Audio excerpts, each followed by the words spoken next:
Welcome again, VSNers and listeners. This is Deviant bringing you a dramatic reading of The Career of a Beast Quarterback, as written by Boxar Beast. Chapter 4. I was convicted with murder and sent to prison for 6 years. When I got out of prison, Coach let me back on the team because he knew I had been high. He let me start the quarterback the first game of the season, and I was a beast.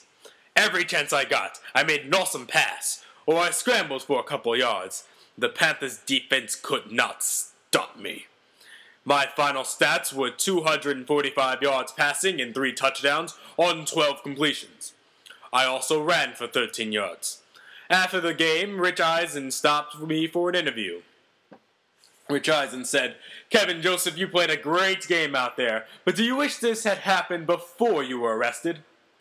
I responded, yes, I obviously made a screwed up decision in murdering Philip Rivers, and then getting stoned. Prison has taught me a lot of things. The first thing is that if you go there once, you never want to go there again. Another thing is that it messes up the lives of your family as well. My advice to all you who want to play football, stay away from prison, drugs, and guns. They will ruin your life. Rich Eisen said, I think that's a great message. And one more thing. Do you guys have a chance of making the... All of a sudden I was attacked from behind. This mysterious man threw me to the ground and began punching me. It was Philip Rivers.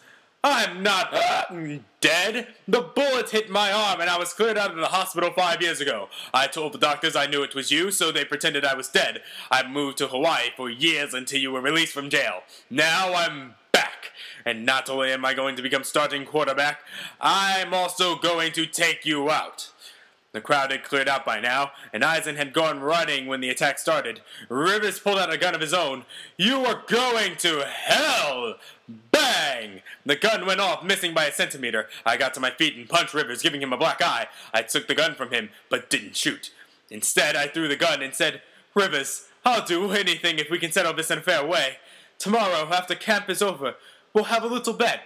The bet is on who will win Sunday's game. This means that neither one of us can play. So, I'll tell Coach to give the starting job to Billy Volek. Unless you would like to fight right now.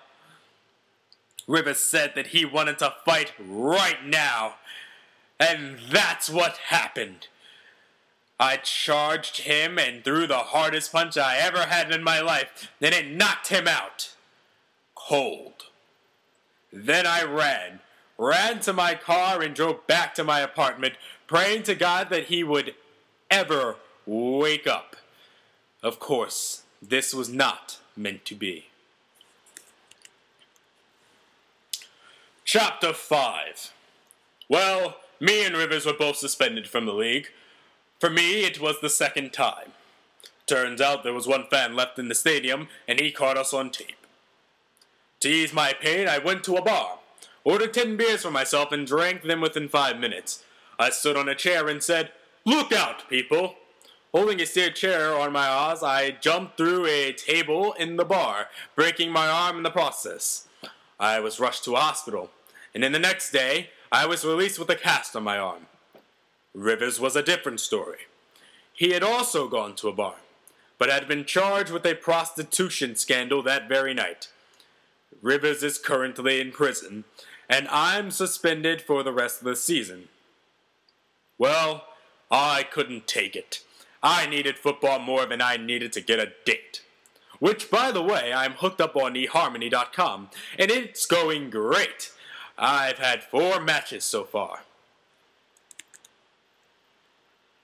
Anyways, if Roger Goodell was going to suspend me, I wasn't going to let him get away with it. I snuck into his office at midnight when nobody was there. I wrote an email to Coach saying my suspension had been lifted, and I could play in our next game. Little did I know this plan would backfire in a huge way.